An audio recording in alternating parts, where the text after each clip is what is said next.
Welcome back, everybody. We're going to talk today of getting the best bang for your buck, specifically when it comes to pistol mounted optics.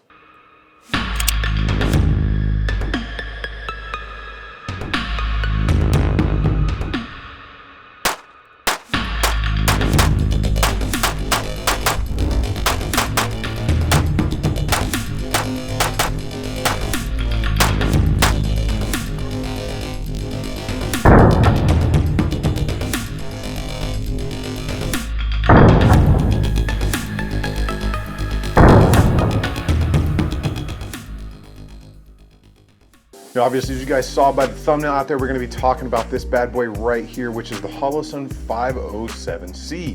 And I know there's plenty of reviews out there on this already, but I have been testing this one for some time, and I just like how this gun came out because it's got that Apex trigger, that Floyd's custom slide working magwell, that TLR7, and finally to top it off, that 507C. So I, like many people, was very skeptical of the Holosun brand. And I want to say at this point, it has absolutely proven itself to be an extremely durable optic of high quality at a really budget price point when you compare it to others in its class. Now, oftentimes out there in the world of, firearms and all that stuff, we can sometimes get some unrealistic expectations. We expect that Trijicon or Aimpoint quality for that Vortex price point. And if we're all being honest with each other, they're just not in the same category. One is a military style combat optic and one is a duty carry style optic or something like that. Range optic, fun optic, competition style thing.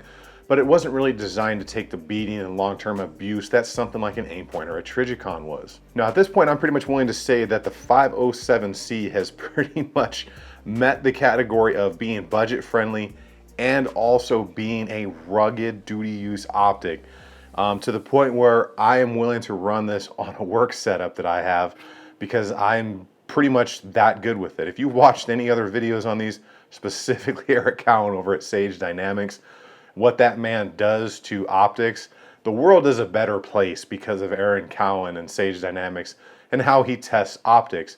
And then you can go ahead and sit there for 6 months and read that like 40-page white paper he wrote on pistol mounted optics, including this one, because that's a lot of really great information that he took the time to put out there for anybody who wants to read it. And if any of you guys out there are trying to get, different pistol mounted optics approved, I highly suggest getting that to your superiors to bolster your argument for one optic over the other. Now, I have tried several different pistol mounted optics and I'm really liking this one more and more each time. And I've tried the Delta Point Pro, which was on that Canik TP9 SFX that I borrowed from a buddy of mine.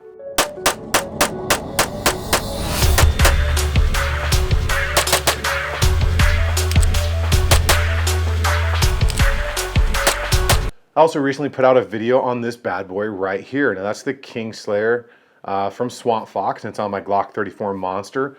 It's a good little optic, but it's kind of a hobbyist type thing. It's a competition style thing. Not going to give you that durable, rugged, duty style use, but it's like 179 bucks.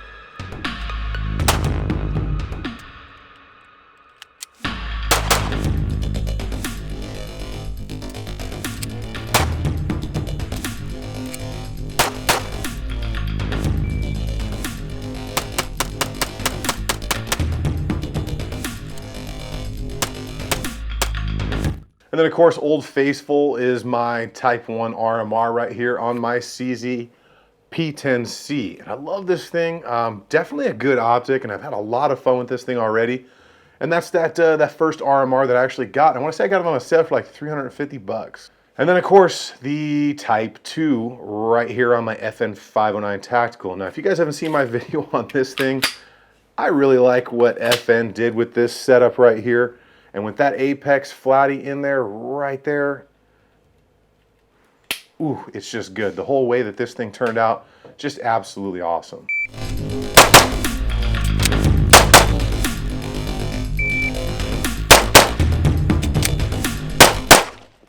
And either way you sliced it or whichever optic you went to, it always seemed to come back to that RMR.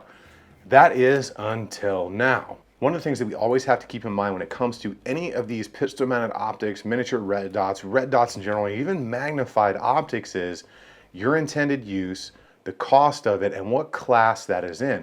And what do I mean by what class is? We can't always expect that we're going to get that military durable ruggedness out of a $150 product when it comes to something like an optic like this. Now, some can get cheaper than others, but you're going to pay for certain amounts of testing and product development. And that ruggedness and durability is not cheap to make when it comes down to something like an optic, whether it's for your rifle or a pistol. And I think we lose sight of that sometimes because there's so many optics out there that seem pretty dang durable for a decent price. And then you have ones that really kind of surpass most people's expectations in that $220 to $299 price range, like the Holosun 507C or the 407C, which is a little bit of a cheaper model. Now, just to give you guys some of the quick specs on this one, and what is so cool about this is the fact that, one, it's got that shake awake technology. So if you're not using it, it will put itself to sleep. You can actually change the length of time until it goes to sleep, and then as soon as you pick it up and start doing something, it turns itself back on.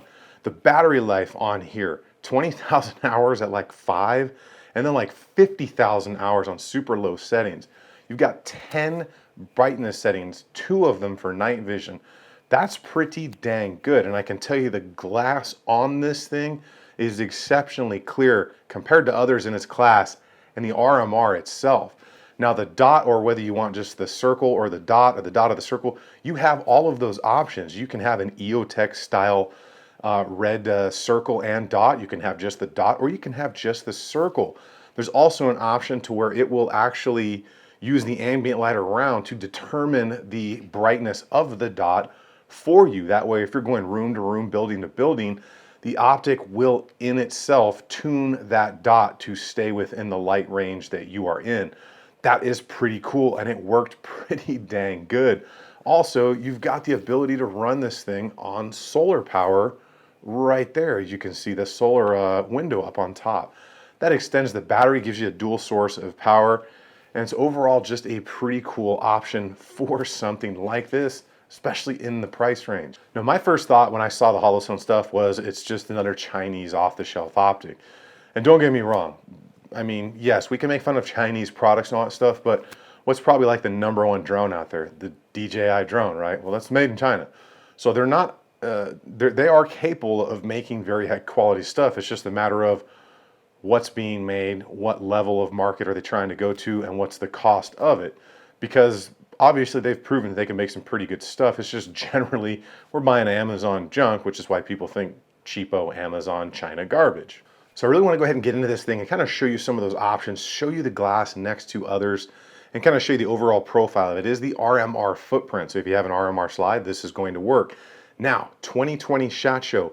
Holosun is making some changes to this optic for the 2020 year, one of which being it's going to a side-mounted battery.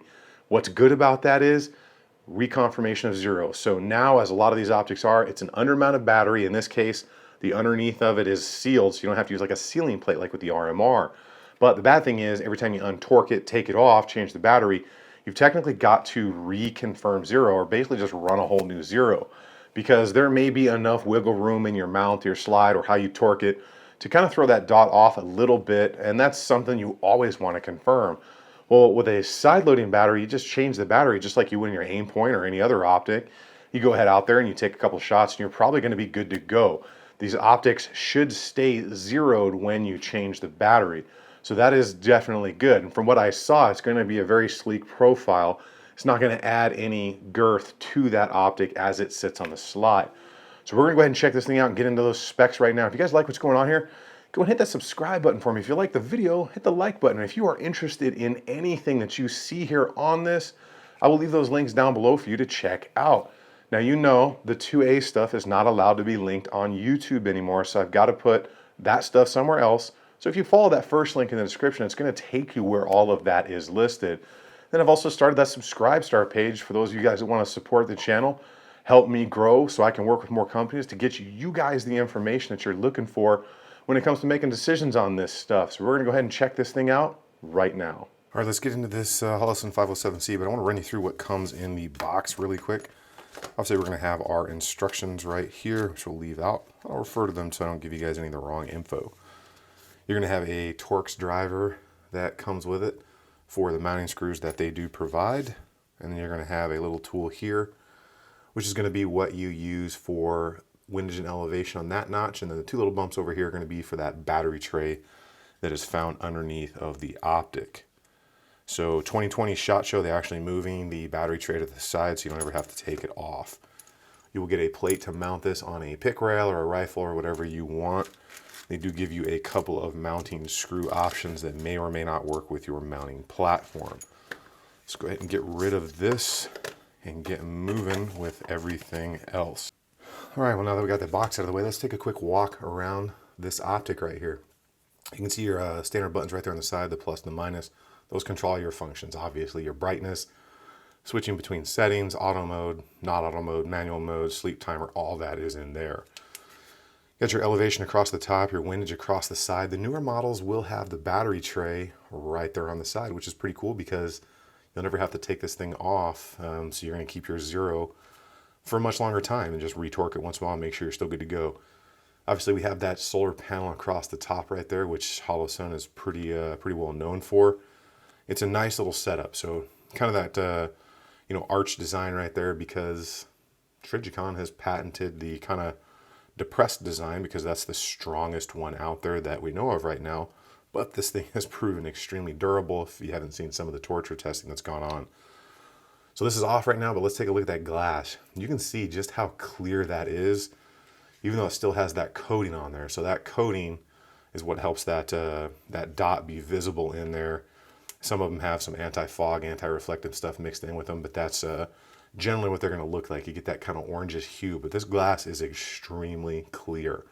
So to turn this on, you can hit either the plus or the minus, and it will turn on. And as you can see, in auto mode, it's really tough. You're not going to be able to see the actual circle and the dot, but I kind of want to show you how this adjusts. So I'm going to turn it towards a light, and you'll see it's going to be pretty bright down in there. And then when I cover it, you'll see it drop down in brightness right there, and then it comes back. So that auto feature is actually pretty cool, and it has that shake awake technology. So right now in auto mode, if I set this down, walk away for 10 minutes, it'll turn off as soon as I pick it up.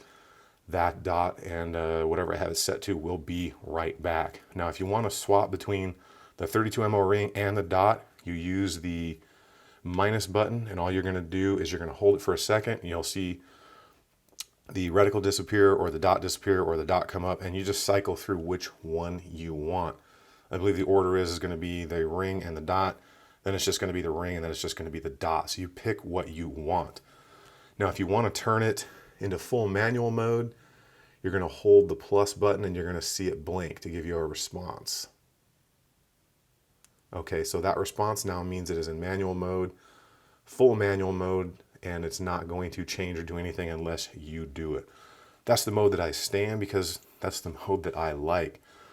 It works good though. And I'm going to bring in my RMR real quick here on my Glock 45. I want to give you guys a really good idea, one, of the clarity of the glass here. So RMR on the right, Holosun 507C on the left. You can see RMR has a little bit more of that greenish blue kind of hue to it. Still a great optic, one of the best, if not the best out there known right now. The Holosun is definitely giving it a run for its money. Let's get a good view of them top to bottom right there, and then kind of side to side. This gives you a really good idea of the size differences on them. So little bit, even though they're on different actual pistols, you can see that size comparison on there. And the Holosun has a little bit wider of a hood on it, but it's got a really dang small profile for what it is and how durable it is, especially compared to some others. So again, really good look for you guys right there.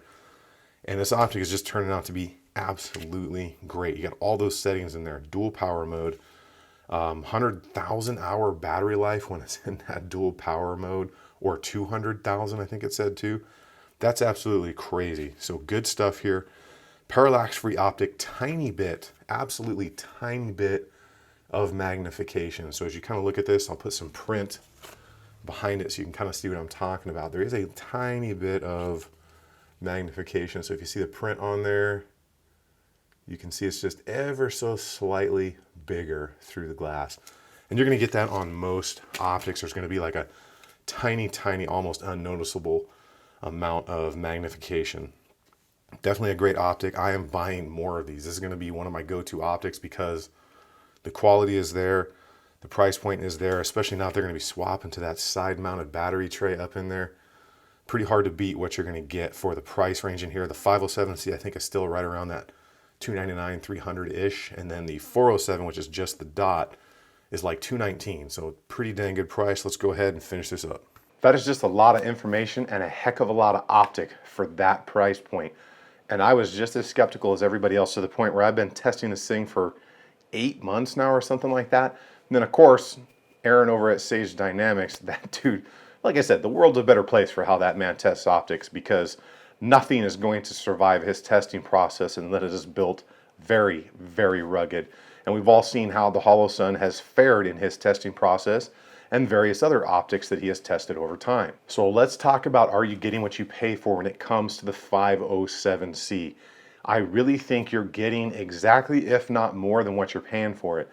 You can sometimes find these on a pretty good sale or a coupon code, and you can get them for 30, 40 bucks off. I actually picked up another one recently on that deal.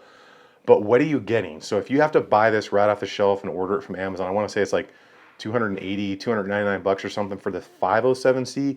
And then I think it's like 219 for the 407, which is just the dot, but it still has all the other same options on it.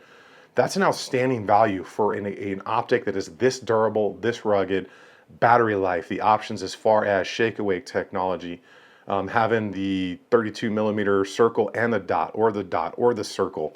That is just a lot of optic for the money, to the point where I'm actually trying to get this on the testing list to get it approved where I work as a carry optic, because we've already approved the Vortex. So if we're going to approve that, why wouldn't we approve something like this? It's showing itself to be more durable, rugged, and it's really in the same price point if you get the 407, or you could step it up into the 507 and still save 150 bucks over the RMR. Now don't get me wrong, I love my RMR. Awesome optics, I've got a couple of them, but I'm probably never going to buy another one unless I get a really good deal on it, because these things are just too hard to turn down at this point. Especially with the newer models coming out, they're going to be a little bit easier to work with that side-loading battery. They're probably going to have some really cool options in them. They've got their new closed emitter one to fight with the Acro from Aimpoint. Holosun is really doing some really great things, and I actually can't wait to get some of their other products to test on my rifles at this point, because I am somewhat going to see if I can invest in their brand for some of my rifles and other setups, as compared to going with Aimpoints and Trijicons and some of the other stuff, because those things get really expensive when you're outfitting 4 or 5 rifles at a time. Now the question of the video is, if you know what this across my shirt means, leave me a comment down below. My children of the 80s and 90s, you should know what I'm talking about. So I really hope this information helped you guys out. One, I just hope you like seeing this here setup I had done with Floyd's Customs and that optic on there. Both of which turned out exactly as I expected and exactly what they wanted them to be between that M&P and that optic. And this thing is staying exactly how it is because I love the way it turned out. If you guys like what's going on here with the channel, go ahead and hit that subscribe button for me. If you guys like the video, hit the like button as usual. Those links will be down below for the 2A stuff. Unless you're on YouTube, follow the first link in the description. And think about that subscribe star if you want to support the channel and be generous and help me grow, and we will grow the channel together and see where we can go with it. You guys get out there on the range, have some fun, and I will see you guys on the next one.